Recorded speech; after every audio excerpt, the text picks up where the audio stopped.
Subscribe करो Rishi Kanchan music YouTube channel.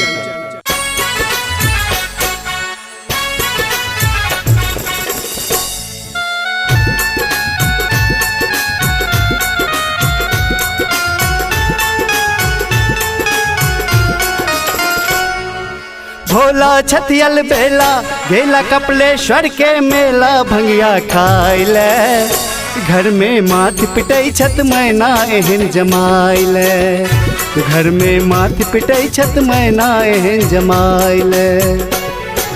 Bhola छतियल बेला गेला कपलेश्वर के मेला भंगिया खाइले घर में माथ पिटई छत मैना एहन जमाइले घर में माथ पिटई छत मैना एहन जमाइले।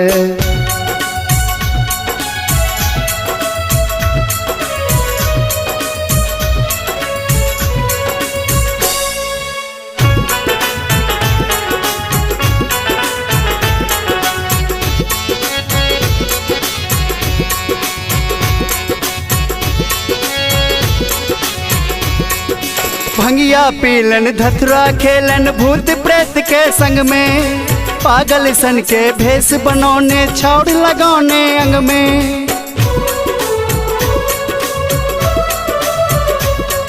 भंगिया पीलन धतुरा खेलन भूत प्रेत के संग में पागल सन के भेष बनौने छौड़ लगौने अंग में। हुनका घरो नहीं छन घरारी बुढ़बा अपने बनल भिखारी गौड़ा दाइले घर में माथ पिटई छत मैना एहन जमाइले घर में माथ पिटई छत मैना एहन जमाइले।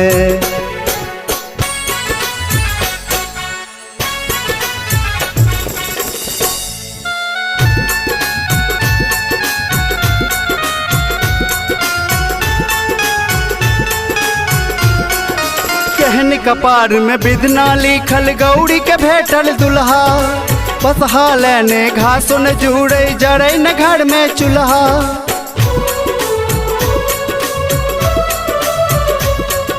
कहन कपार में बिदना लिखल गौरी के भेटल दुल्हा बसहा लेने घासों न जुड़े गड़े न घर में चूल्हा।